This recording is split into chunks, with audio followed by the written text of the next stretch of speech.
बदतमीजी कर रहे भंवरे चमन में फूल के अंगार बनने का समय अब आ गया है। नमस्कार, मैं जनवक्ता श्रीओम गौतम। मैं आज भारत के इतिहास का सबसे बड़ा केस आपके सामने रखना चाहता हूं, क्योंकि इस देश में वैसे तो सबसे बड़ी अदालत सुप्रीम कोर्ट को कहा जाता है, लेकिन अगर मामला ज्यूडिशरी के खिलाफ ही हो तो फिर सबसे बड़ी अदालत होती है जनता की अदालत। ये जो मामला है, इस पर बोलने को कोई राजी नहीं है और ये भारत की एकता, अखंडता और राष्ट्रीय सुरक्षा से जुड़ा हुआ मामला है, इसलिए आपको इसे पूरा सुनना भी चाहिए। और अंत में इस मामले में फैसला क्या हो, उसमें आपकी राय भी मायने रखती है।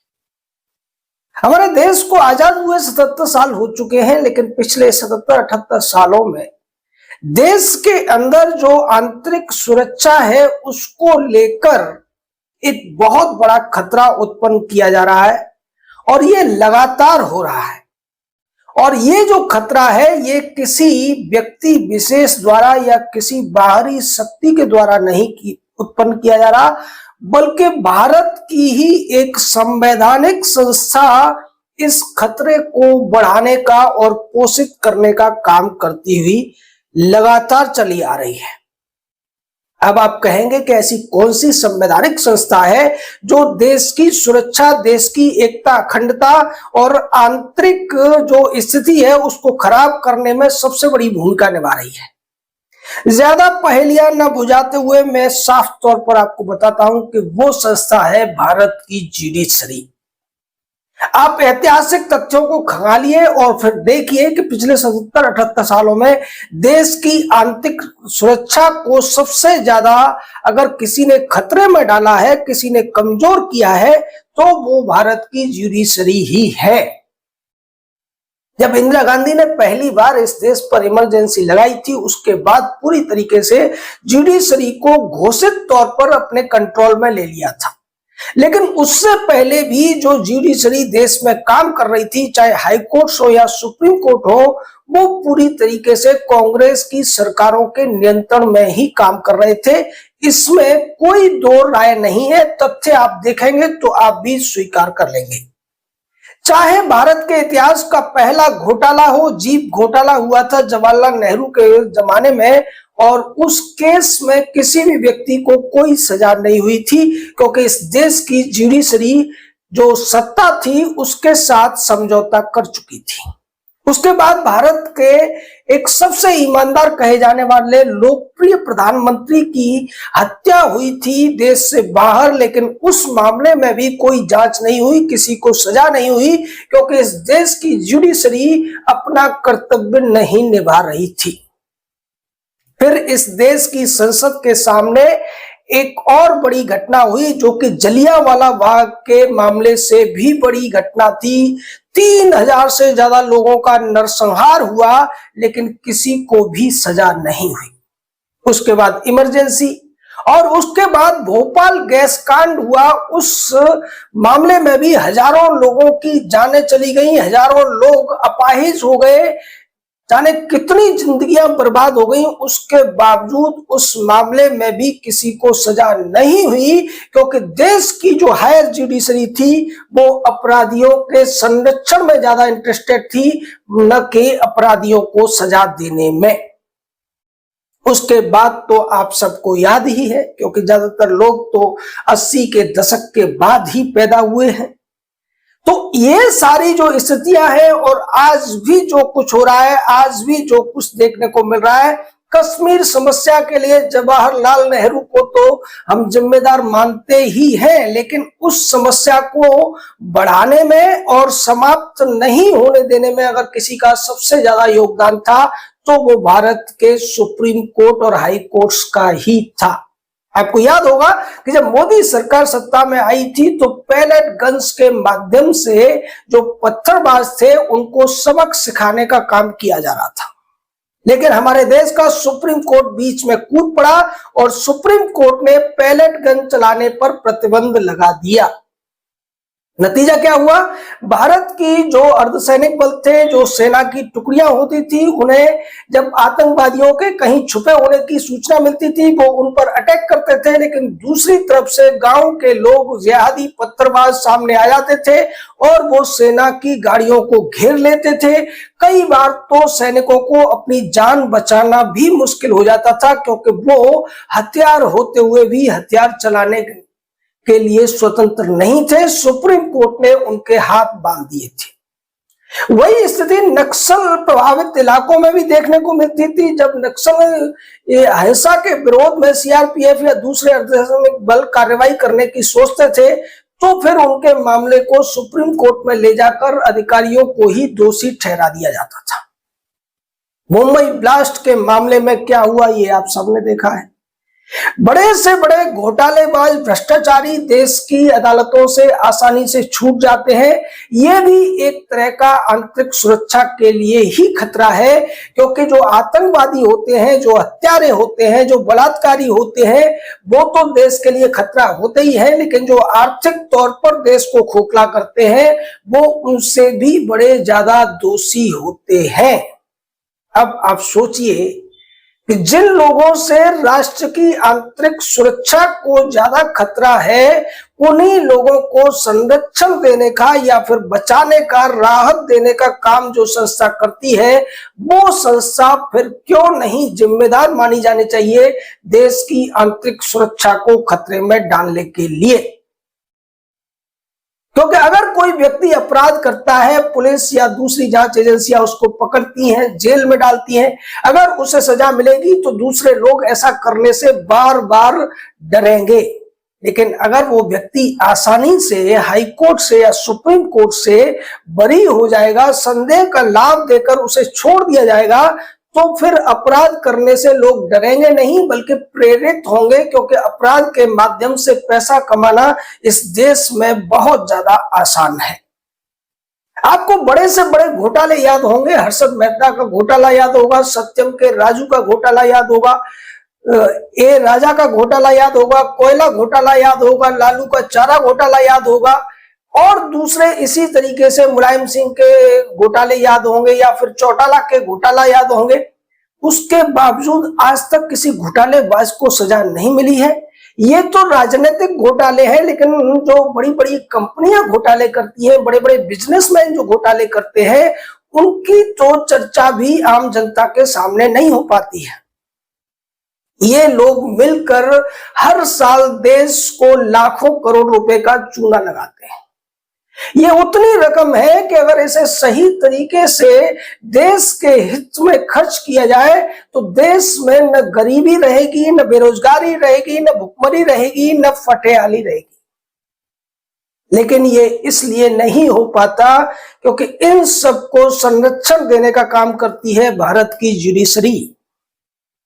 देश से बाहर का शत्रु अगर होगा तो उसे दूर से देखा जा सकता है, सेना उस पर हमला करके उसको नेस्तनाबूद कर सकती है, लेकिन जो लोग देश के अंदर से देश को खोखला कर रहे हैं, देश को कमजोर कर रहे हैं, देश को तोड़ने की साजिश कर रहे हैं, अगर उन्हें एजेंसियां किसी तरीके से पकड़ भी लेती हैं तब भी उन्हें बड़ी आसानी से अदालतें छोड़ देती हैं, चाहे ये देश के घोटालेबाज हो, जिहादी हो या फिर रोहिंग्या और बांग्लादेशी हो जैसे घुसपैठिए ही क्यों ना हो।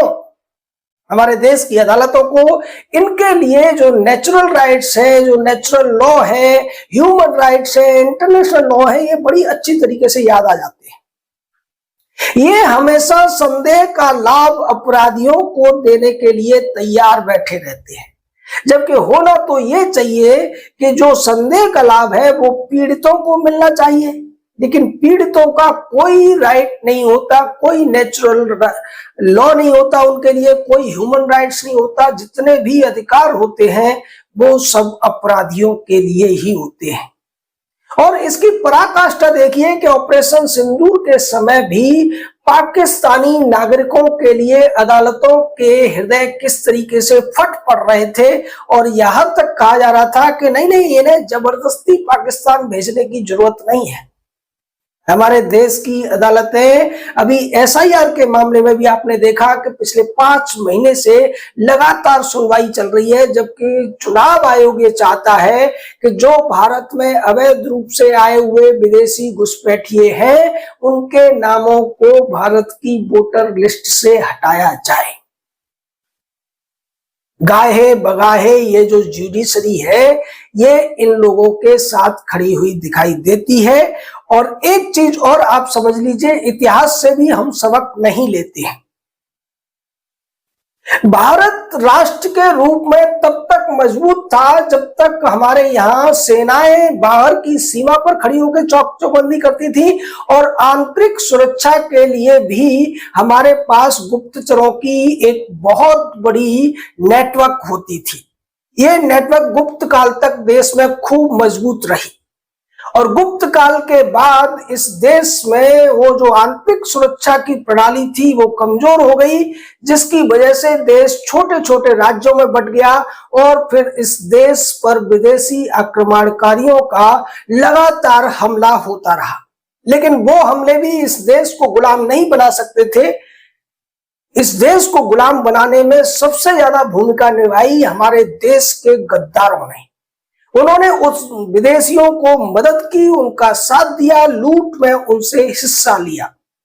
चाहे बाबर हो, जूना खां हो, दोस्त मोहम्मद हो, तमाम तुर्क के लुटेरे इस देश में आए, छोटी सी सेना लेकर आते थे। इस देश की आबादी बहुत थी, देश के राजाओं की सेनाएं भी बहुत बड़ी हुआ करती थी, लेकिन देश के गद्दार उनसे मिल जाते थे और बड़ी आसानी से तुर्कों ने पहले इस देश पर शासन किया, फिर मुगलों ने किया और उसके बाद अंग्रेज भी बहुत बड़ी सेना लेकर नहीं आए थे। उन्होंने भी इस देश में जगह जगह पर मीर जाफरों को ढूंढा और बड़ी आसानी से इस देश पर कब्जा कर लिया। अंग्रेज जाते जाते इस देश को 3 सी दे गए। पहली सी थी कांग्रेस और उसके बाद दूसरी सी नहीं, पहली सी उनकी कंपनी थी, दूसरी सी थी कांग्रेस और तीसरी सी उस कांग्रेस ने इस देश पर थोप दी जो है कॉलेजियम। अब जो कॉलेजियम चल रहा है ये जनता के द्वारा चुनी सरकार के हर फैसले को पलटने के लिए तैयार बैठा है। अपनी मनमानी से वो अपने जज चुनते हैं और वो जज जो मनमानी करते हैं उसे कोई भी रोक नहीं सकता है। अब ये जनता के ऊपर है कि ये जो संस्था नकारा हो चुकी है, देश की जो आंतरिक सुरक्षा है उसके लिए खतरा उत्पन्न हो चुकी है, उसके खिलाफ जनता को ही अपना फैसला सुनाना पड़ेगा। अगर देश की सुरक्षा को खतरे से बाहर लाना है तो जुडिशरी को या तो लाइन पर लाना पड़ेगा या फिर इसे पूरी तरीके से बदलना पड़ेगा, क्योंकि जब तक अपराधियों को दंड नहीं मिलेगा आंतरिक सुरक्षा खतरे में ही पड़ी रहेगी। अपराधी चाहे जिहादी आतंकवादी हो, देश के खिलाफ साजिश करने वाला हो, देश के खिलाफ तमाम तरीके की जो गतिविधियां हैं उसमें लिप्त रहने वाला हो, देश को लूटने वाला भ्रष्टाचारी हो, इन सब के खिलाफ सख्त कार्रवाई तब तक नहीं हो सकती जब तक इस देश की जुडिशरी को पूरी तरीके से बदला न जाए। देश में एक राष्ट्रवादी सरकार काम कर रही है और उनका मुख्य जो उद्देश्य है वो विकास है, लेकिन विकास भी क्या करेगा जब वो देश की सुरक्षा ही खतरे में पड़ जाएगी। और राज्य का जो सिद्धांत है उसमें सबसे पहली रिक्वायरमेंट होती है दुर्जनस्य दंडम सुजनस्य पूजा न्याय न कोसे च संप्रवृत्ति। पहला काम राज्य का यही होता है कि अपराधियों को, देशद्रोहियों को, देश के खिलाफ साजिश करने वालों को दंडित किया जाए। लेकिन यह काम तो सरकार नहीं कर पा रही है, क्योंकि यह सरकार के हाथ में ही नहीं है। यह काम जिन लोगों के हाथ में है उन लोगों के पास तो ऐसा करने की इच्छा ही नहीं है। वो लोग तो वकीलों के कुतर्कों पर हंसते हुए इन सारी चीजों को स्वीकार करते हैं और जघन्य से जघन्य अपराध करने वालों को भी बड़ी आसानी से छोड़ देते हैं। वो इस देश के टुकड़े करने वालों को अभिव्यक्ति की आजादी का अधिकार बताकर छोड़ देते हैं। वो इस देश की जो चिकन नेक कही जाती है, सिलीगुड़ी का जो गलियारा है, उसको तोड़ने की साजिश करने वालों को भी बड़े आसानी से सुनते हैं और उनके मौलिक अधिकारों की रक्षा करने के लिए तत्पर दिखाई देते हैं। वो लोग एंडरसन को भी देश से भागने की छूट देते हैं। वो लोग मुंबई ट्रेन हादसों में जो अपराधी दोषी पाए गए थे उनको भी छोड़ने का काम करते हैं। देश के खिलाफ कोई कितनी भी भद्दी गालियां दे दे, देश को तोड़ने की बात कर ले, पाकिस्तान जिंदाबाद के नारे लगा ले, लेकिन हमारी अदालतों में बैठे हुए जो जज हैं उन्हें वो सब व्यक्ति की आजादी के दायरे में ही दिखाई देता है। ये तब तक नहीं बदल सकता जब तक इस देश की सबसे बड़ी अदालत यानी कि जनता इस ज्यूडिशरी के खिलाफ अपना फैसला न सुनाए और उन्हें उनकी सही औकात न बताए। आपका इस पूरे मामले पर क्या कहना है, अपनी राय दीजिए। हमारे साथ जुड़े रहिए, हमारी इस मुहिम का हिस्सा बनिए, क्योंकि यही सबसे बड़ा राष्ट्र यज्ञ है और यही राष्ट्र की सबसे बड़ी पूजा भी है। जय हिंद, जय भारत।